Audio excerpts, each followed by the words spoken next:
Hello everyone, welcome back to our channel. Good morning, good afternoon, good evening. I greet you all according to your time and locations. You will be watching this video. Yes, my dear viewers, I am back again with another update. So guys, I have a video here I would like we all to watch. But before then, if you're missing my channel for the very first time, you're highly welcome. Please kindly do well to like, share and subscribe. Leave your thought on the comment section. Let us know what you think about this video, and I will see you towards the end. Ordered the Department of State Services to comply with another court's decision restraining it from arresting the suspended central bank governor. The ruling by Justice Bello Kawu comes barely 24 hours after Justice Hamza Muazu of a sister court had ordered the DSS to within 7 days charge Emefiele to court over his alleged crimes or set him free. As at 29 December, and that judgment therein asked DSS not to arrest or detain Mr. Godwin Emefiele as at then the central bank governor on trumped-up charges of terrorism financing. That judgment is still existing. That judgment is still subsisting. The SSS or the DSS has not in any way appealed that judgment. They have not in any way obtained a stay of execution of that judgment. So Emefiele, by his lawyers, had come to this court to do what? Ask for enforcement of that judgment. And that is what the judge has ruled today by saying, you have to do what? Release this man or charge him to court within 48 hours. Well, for more on this, let's bring in Rise analyst Frank Tete. Frank, thank you for joining us on Newsnight. My pleasure. See you. Okay, there's been a lot of back and forth over this issue. But then let's look at the balance of justice. How do we balance a suspect's rights with proper dispensation of justice? Well, you attain justice and truth with the standard of the law. And I cannot reiterate it enough that by our constitutional standard, Emefiele is an innocent man as we speak because of the principle of presumption of innocence.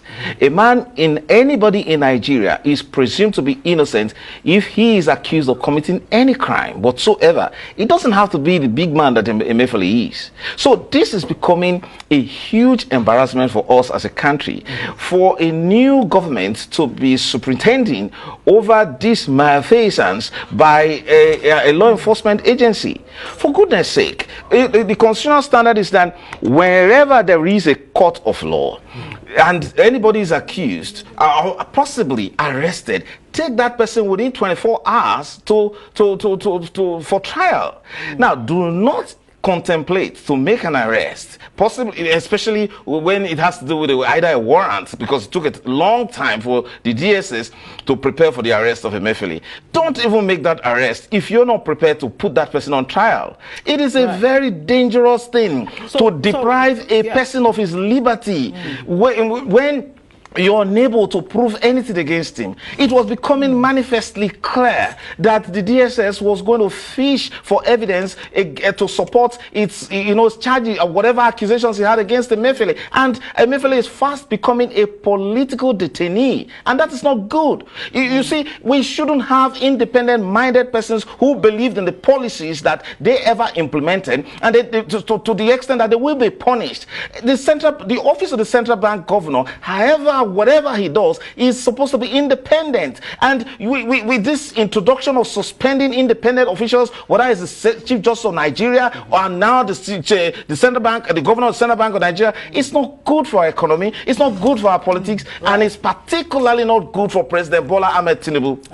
Well, that's a point that's been made definitely in some quarters. Now, what's the difference really between Justice Kawu's order and that of Justice Moazu, because breaking it down here, let me just give us a reminder. Justice Kawu, in his judgment, refused to grant the following reliefs of the applicant. Number one, an order setting aside his arrest, that's Emefiele's arrest and detention by the service. An order setting aside the detention order obtained by the service. An injunction restraining the service from further arresting and detaining him.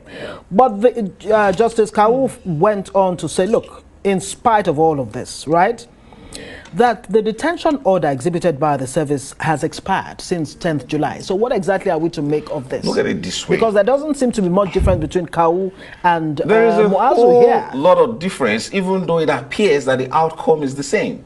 Right. The difference is that the man is already suffering injustice, a breach of his fundamental right to liberty and a fair hearing by his continued detention. And when he filed the fundamental rights application, the order of the court is that you better release him or charge the court within 7 days. And we see this strange prevarication by a state institution saying it has already charged him to court when it is unable to make public the charges, the information that he filed against him.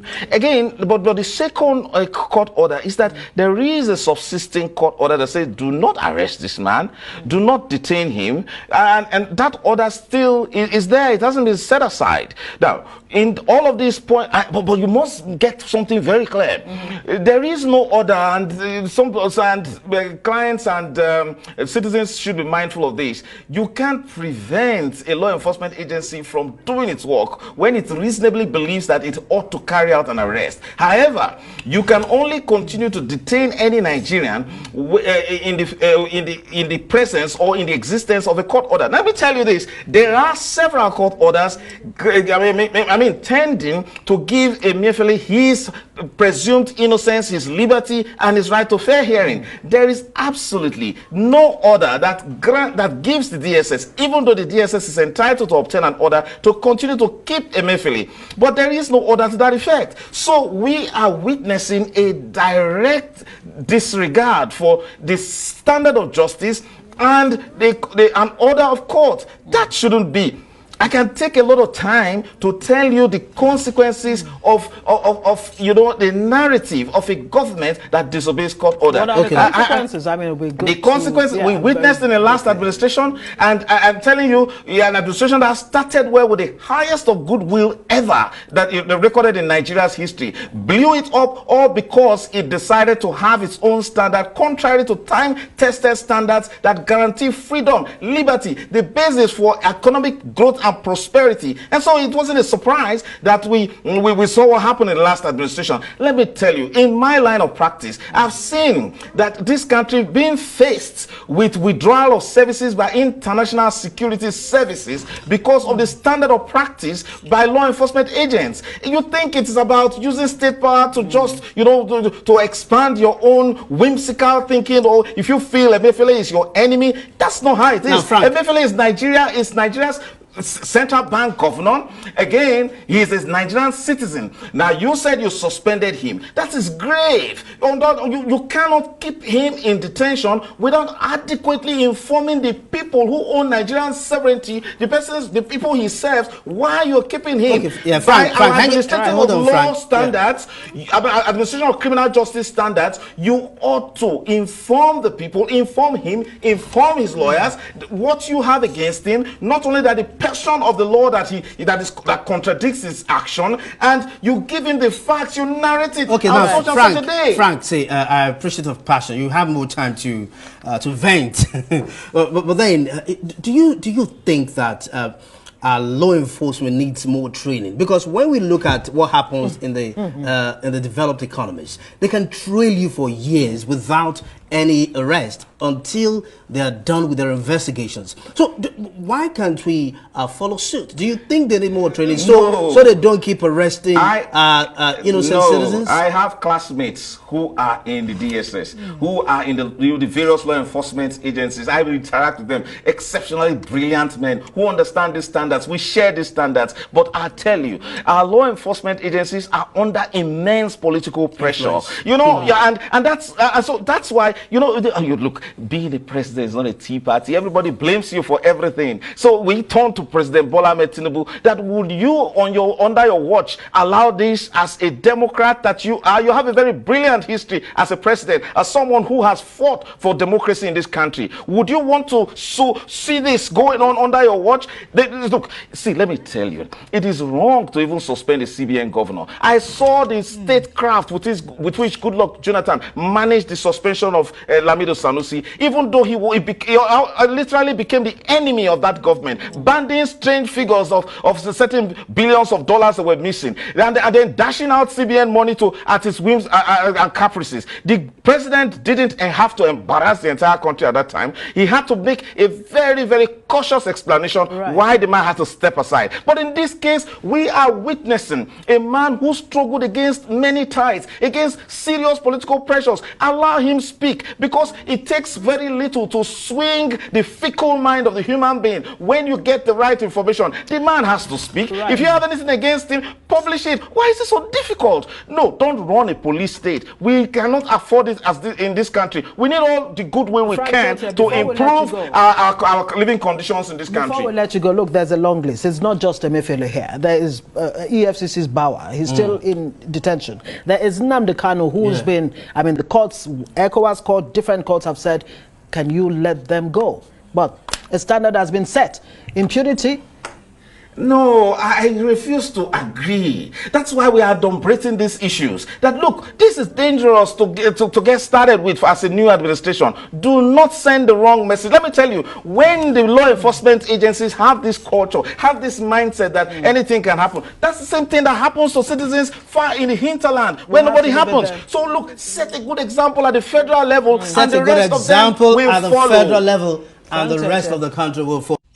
So guys, thank you so much for watching. What do you think about this video? Please kindly drop your opinion down below. I'll see you in my next one. Bye for now.